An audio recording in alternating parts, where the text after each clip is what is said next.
ರೈತರಿಗೆ ಅತಿ ಮುಖ್ಯವಾದ ಬೆಳೆ ಅಂದರೆ ಅದು ತೆಂಗಿನ ಮರ. ತೆಂಗಿನಕಾಯಿ ಅತಿ ಹೆಚ್ಚು ಬಳಸ್ತಾರೆ.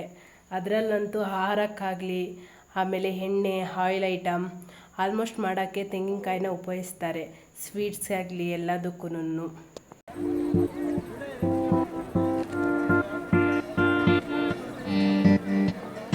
ಹಾಯ್, ಹಲೋ, ನಮಸ್ಕಾರ. ಎಲ್ಲರೂ ಹೇಗಿದ್ದೀರಾ?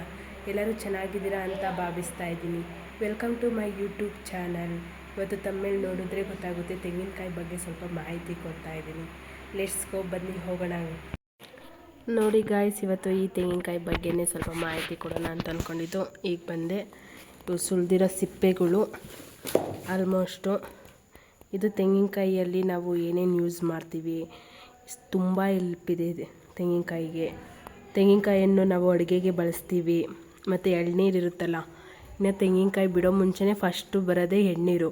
ಎಳ್ನೀರು ಕುಡಿದ್ರೆ ಅದು ಹೆಲ್ತಿ ಪ್ರಾಬ್ಲಮ್ಮು, ಏನಾದರೂ ಕಲ್ಲುಗಳು ಏನಾದ್ರು ಇದ್ದರೆ ಅದಕ್ಕೆ ಹೆಲ್ಪ್ ಆಗುತ್ತೆ ಫುಲ್ಲುನು. ಹುಷಾರಿಲ್ದಾಗ ಮತ್ತು ಏನಾದ್ರು ಸುಸ್ತು ಅಂದಾಗ ಖಾಲಿ ಹೊಟ್ಟೆಲಿ ಕುಡಿದ್ರೆ ತುಂಬಾ ಹೆಲ್ಪ್ ಇರುತ್ತೆ. ಎಳ್ನೀರು, ಕಲ್ಸಕ್ಕರೆ ಆ್ಯಂಡ್ ಸಬ್ಜೆ ಬೀಜ ಹಾಕೊಂಡು ಕುಡಿದಾಗಂತೂ ತಂಪಾಗಿರುತ್ತೆ, ಬಾಡಿ ಕೂಲಾಗಿರುತ್ತೆ. ಇವಾಗ ಆಲ್ಮೋಸ್ಟು ಹುಷಾರಿಲ್ದಂಗೆಲ್ಲ ಆಗ್ತಾರೆ. ಕೂಲ್ ಡ್ರಿಂಕ್ಸ್ ಅವೆಲ್ಲ ಕುಡಿಯೋ ಬದಲು ಎಳ್ನೀರು ಕುಡಿಬೋದು, ಎಲ್ಲ ಕುಡಿಬೋದು ಆಲ್ಮೋಸ್ಟು. ತೆಂಗಿನಕಾಯಿ ತಿರುಳಿನಿಂದ ತೆಂಗಿನ ಹಾಲು ಮತ್ತು ಎಣ್ಣೆ ತಯಾರಿಸಬಹುದು.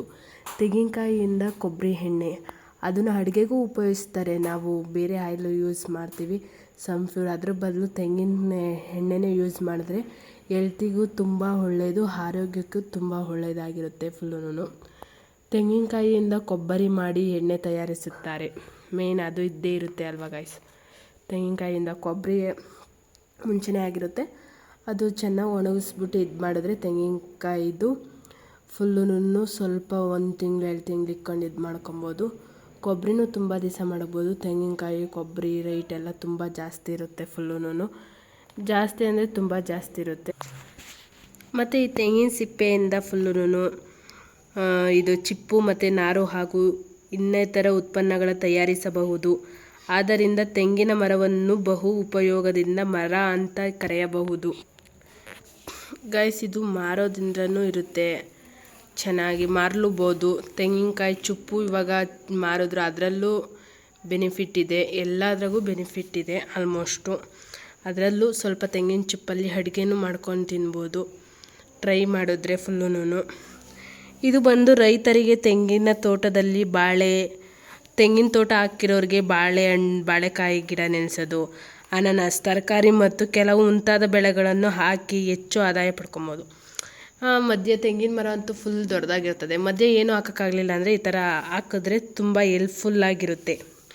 ತೆಂಗಿನ ಮರದ ಕೃಷಿ, ಇದು ತೆಂಗಿನ ಮರದ ಕೃಷಿ ಬಂದ್ಬಿಟ್ಟು ಸಾಮಾನ್ಯವಾಗಿ ಉತ್ತಮ ನೀರು ಹರಿಯುವ ಮಣ್ಣಿನಿಂದ ಸಾಕಷ್ಟು ನೀರಿನ ಸೌಲಭ್ಯತೆ ಇದ್ದರೆ ಚೆನ್ನಾಗಿ ಬೆಳೆಯುತ್ತದೆ. ಹೌದು, ನೀರು ಕಂಪಲ್ಸರಿ. ಫಸ್ಟ್ ಹುಟ್ಟೋ ತನಕ ಒಂದು ಸ್ವಲ್ಪ ನೀರಿರಬೇಕು. ಆಮೇಲೆ ನೀರು ಹಾಕಲಿ ಬಿಡಲಿ, ಅದ್ರ ಪಾಡಿಗೆ ಅದು ಉಟ್ಕೊಂಡು ಹೋಗುತ್ತೆ. ಸರಿಯಾದ ನಿರ್ವಹಣೆಯಲ್ಲಿ ಹಲವು ವರ್ಷಗಳವರೆಗೆ ನಿರಂತರವಾಗಿ ಇಳುವರಿ ಕೊಡುತ್ತದೆ. 5 ವರ್ಷ ಕಂಪಲ್ಸರಿ, ಒಂದು 6-7 ವರ್ಷ ಬೇಕೇ ಬೇಕಾಗುತ್ತೆ ಇದು ತೆಂಗಿನ ಮರ ಬೆಳೆಯಲು. ಫುಲ್ಲು ದೊಡ್ಡದಾಗಿ ಕಾಯಿ ಬಿಡೋಕ್ಕೆ ಸ್ಟಾರ್ಟ್ ಆಗೋದು. ಗೊಬ್ಬರ, ನೀರಾವರಿ ಮತ್ತು ಕೀಟ ಅಥವಾ ರೋಗ ನಿಯಂತ್ರಣ ಸರಿಯಾಗಿ ಮಾಡಿದರೆ ಇಳುವರಿ ಹೆಚ್ಚಿಸಬಹುದು. ಹೌದು, ಈ ಥರ ಫುಲ್ಲು ಗೊಬ್ಬರದಿಂದ ಹಿಡ್ದು ಅದು ಪಾಲನೆ ಪೋಷಣೆ ಎಲ್ಲ ಮಾಡಿದ್ರೆ ನಮಗೆ ಉತ್ತಮ ಫಲಿತಾಂಶ ಸಿಗುತ್ತೆ. ಯಾಕೆ ಅಂದರೆ ಒಂದು ಬೆಳೆ ಬೆಳಿಬೇಕು ಅಂತಂದರೆ ಅದು ಆಹಾರ ಪೌಷ್ಟಿಕಾಂಶ ಹಾಕಲೇಬೇಕು. ಗೊಬ್ಬರದಿಂದ ಹಿಡ್ದು ಹಸಿನ ಗೊಬ್ಬರ ಮತ್ತು ಎಲ್ಲ ಔಷಧಿ ಎಲ್ಲ ಹಾಕಿದ್ರೇ ಅದು ಉತ್ತಮ ಇದು ಬರೋದು ಫುಲ್ಲು. ಅದು ತೆಂಗಿನ ತೋಟದಲ್ಲಿ ಖಾಲಿ ಜಾಗನ ಬಳಸಿಕೊಂಡಿದ್ದರೆ ಶುಂಠಿ, ಅರಿಶಿನ, ಬಾಳೆ, ಅನಾನಸ್ ಮುಂತಾದ ಬೆಳೆಗಳನ್ನು ಬೆಳೆಯಬಹುದು. ಅನಾನಸ್ ನಂಗೆ ಗೊತ್ತಿಲ್ಲ, ಅರಿಶಿನೂ ನಾವು ಹಾಕಿಲ್ಲ. ಶುಂಠಿ ಹಾಕ್ಬೋದು, ಶುಂಠಿನೂ ಬರುತ್ತೆ. ಬಾಳೆ ಓಕೆ ಬರುತ್ತೆ, ಬಾಳೆ ಫುಲ್ಲು. ತೆಂಗಿನಕಾಯಿ ಮಾತ್ರವಲ್ಲದೆ ಕೊಪ್ರ, ತೆಂಗಿನ ಎಣ್ಣೆ, ತೆಂಗಿನ ಚಿಪ್ಪು, ನಾರು, ಎಲೆ ಅಥವಾ ಗರಿ ಇವುಗಳಿಂದ ಆದಾಯನೂ ಪಡ್ಕೊಬೋದು. ಎಲ್ಲದಾಗೂ ತೆಂಗಿನಕಾಯಿಯು ಬೇರೆಯವರಿಗೆ ನೀವು ಯೂಸ್ ಮಾಡಲಿಲ್ಲ ಅಂದರೆ ಬೇರೆಯವರಿಗೆ ಕೊಟ್ಟರು ಆದಾಯ ಇರುತ್ತೆ. ನೀವೇ ಮಾರಿದ್ರೆ ಆದಾಯ ಇರುತ್ತೆ, ಬೇರೆಯವ್ರಿಗೆ ಕೊಟ್ಟು ಇದು ಮಾಡಿದ್ರೆ ಸ್ವಲ್ಪ ಕಡಿಮೆ ಆದಾಯ ಇರುತ್ತೆ. ನೀವೇ ಇದು ಮಾಡಿದ್ರೆ ಫುಲ್ಲು ಆದಾಯ ಸಿಕ್ಕೇ ಸಿಗುತ್ತೆ. ಯಾಕೆ ಸಿಗಲ್ಲ, ಸಿಕ್ಕೇ ಸಿಗ್ತದೆ ಫುಲ್ಲುನು. ಇದು ಸಾಮಾನ್ಯವಾಗಿ ಉತ್ತಮ ನೀರಿನ ಹರಿಯುವ ಮಣ್ಣು ಮತ್ತು ಸಾಕಷ್ಟು ನೀರಿನ ಪ್ರಮಾಣವನ್ನು ಹೆಚ್ಚಿಸುವುದು ಅತಿ ಮುಖ್ಯವಾಗಿರುತ್ತದೆ. ಅದಂತೂ ಮುಖ್ಯವಾಗಿ ಬೇಕೇ ಬೇಕಾಗಿರುತ್ತೆ ಫುಲ್ಲುನು. ಮತ್ತು ನೀವು ಎಷ್ಟು ಜನ ತೆಂಗಿನ ಮರ ಎಲ್ಲ ಹಾಕಿದ್ದೀರಾ ಹಾಗೆ ಕಮೆಂಟ್ ಮಾಡಿ ಗಾಯ್ಸ್.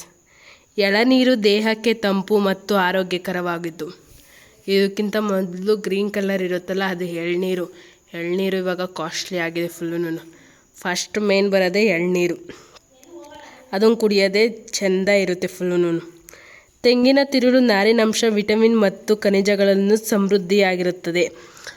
ಎಳ್ನೀರು ಮತ್ತು ಇದರಿಂದ ಫುಲ್ಲುನು ಹೆಲ್ತಿ ಇಶ್ಯೂನೇ ಬರಲ್ಲ ಗಾಯ್ಸ್. ಎಳ್ನೀರು ದಿನ ಕುಡಿದ್ರೆ. ಅದೇ ದಿನ ಕುಡಿಯೋಕೆ ಎಳ್ನೀರು ಇರೋಲ್ಲ, ವಾರಕ್ಕೆ ಒಂದ್ಸರಿನಾದ್ರು ಕುಡಿದ್ರೆ ಓಕೆ, ಇಲ್ಲ ತಿಂಗ್ಳಿಗೆ ಒಂದ್ಸರಿನಾದ್ರು ಓಕೆ. ಆಮೇಲೆ ಬಂದ್ಬಿಟ್ಟು ಏನಂದರೆ ಅಡುಗೆಗೆ ತೆಂಗಿನಕಾಯಿ ಇಲ್ಲ ಅಂದರೆ ಅಡುಗೆ ಮಾಡೋಕ್ಕೆ ಸಾಧ್ಯನೇ ಇಲ್ಲ. ಎಲ್ಲ ಅಡುಗೆಗೂ ತೆಂಗಿನಕಾಯಿ ಹಾಕೇ ಹಾಕ್ತಾರೆ. ಮೇಯ್ನ್ ಸಾಂಬಾರು ಮಾಡೋಕ್ಕಿಂತ ಇರ್ಬೋದು, ಒಬ್ಬಟ್ಟು, ಸ್ವೀಟ್ಸು, ಕೊಬ್ಬರಿ ಮಿಠಾಯಿ ಮಾಡೋಕ್ಕೆ, ಆಲ್ಮೋಸ್ಟ್ ಎಲ್ಲದಕ್ಕೂ ತೆಂಗಿನಕಾಯಿ ಬೇಕೇ ಬೇಕು.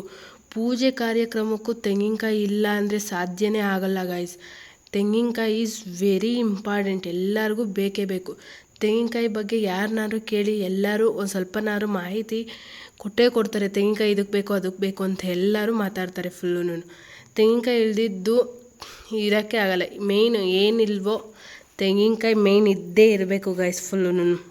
ಇದರಿಂದ ಫುಲ್ಲು ತೆಂಗಿನ ಎಣ್ಣೆ, ಮುಖ್ಯವಾಗಿ ತೆಂಗಿನ ಎಣ್ಣೆ ಅಂತೂ ಸಖತ್ತ ಮಾಡ್ತಾರೆ. ಅದು ಕೇರಳ ಸೈಡ್ ಅಂತೂ ಫುಲ್ಲುನು ಅವರು ಎಲ್ಲ ಆಯಿಲು ಬಳಸೋದು ತೆಂಗಿನ ಎಣ್ಣೆಯಿಂದನೇ. ಅದು ತೆಂಗಿನ ಸ್ಮೆಲ್ಲೇ ಫುಲ್ಲು ಇರುತ್ತೆ ಫುಲ್ಲುನು. ಅದನ್ನು ತಿಂತಿದ್ರೆ ಒಬ್ಬೊಬ್ರಿಗೆ ನಮಗೆ ಸೆಟ್ ಆಗಿರಲ್ಲ, ನಾವು ಸನ್ಫ್ಯೂರು ಆ ಥರ ಯೂಸ್ ಮಾಡ್ತಿರ್ತೀವಿ. ಅದನ್ನು ತಿನ್ನಬೇಕು ಅಂದರೆ ಇಷ್ಟ ಆಗೋಲ್ಲ. ಒಬ್ಬೊಬ್ಬರು ಯೂಸ್ ಮಾಡ್ತಾರೆ, ತುಂಬ ಹೆಲ್ಪ್ಫುಲ್ಲಾಗಿರುತ್ತೆ ಅದು ಫುಲ್ಲುನು. ತೆಂಗಿನ ಮರದ ಎಲೆ, ಸಿಪ್ಪೆ ಸುರಿದು ನಾರೆಲ್ಲ ಇದು ಮಾಡಿ ಮಾಡ್ಬೋದು. ತೆಂಗಿನ ಗರಿಯಿಂದ ಮಾಡ್ಬೋದು. ಪೊರ್ಕೆ ಮಾಡ್ಬೋದಲ್ಲ, ಕಡ್ಡಿ ಪೊರ್ಕೆ, ಅದನ್ನೆಲ್ಲ ಸಿಗ್ದು ಇದು ಮಾಡಿ ಪೊರ್ಕೆ ಮಾಡ್ಬೋದು.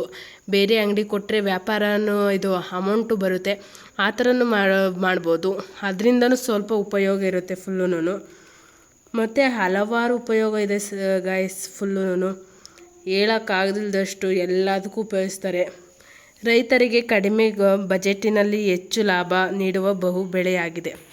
ಹೌದು, ಇದು ಕಂಪಲ್ಸರಿ, ಅದಂತೂ ನಿಜ. ಫಸ್ಟ್ ರೈಟ್ ಇರಲಿಲ್ಲ, ಈಗ ತುಂಬ ರೈಟ್ ಆಗಿದೆ ತೆಂಗಿನಕಾಯಿ ಬಗ್ಗೆ ಫುಲ್ಲುನು.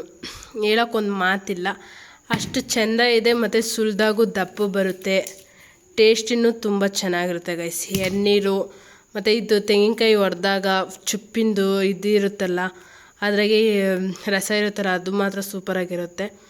ಇನ್ನೊಂದು ಥರ ಬರುತ್ತೆ, ಅದು ಮೊಳಕೆ ಥರ ಹೊಡೆದಿರೋದು, ಅದು ತಿಂದರೆ ಮಾತ್ರ ನೀವು ಕಳೆದೋಗ್ತೀರ. ಅದು ಮಾತ್ರ ಅದು ಅಪರೂಪಕ್ಕೆ ಸಿಗೋದು, ಒಂದು 10 ವರ್ಷಕ್ಕೊಂದ್ಸರಿ ಸಿಗೋದು, ಅದಕ್ಕೋಸ್ಕರ ಅಷ್ಟೇ. ಮತ್ತು ಥ್ಯಾಂಕ್ ಯು ಗಾಯ್ಸ್. ನೆಕ್ಸ್ಟ್ ವೀಡಿಯೋದಲ್ಲಿ ಸಿಗೋಣ. ಹೊಸಬ್ರು ನೋಡ್ತಿರೋರು ಹಾಗೆ ಲೈಕ್ ಮಾಡಿ ಆ್ಯಂಡ್ ಸಬ್ಸ್ಕ್ರೈಬ್ ಮಾಡ್ಕೊಳ್ಳಿ. Thank you all.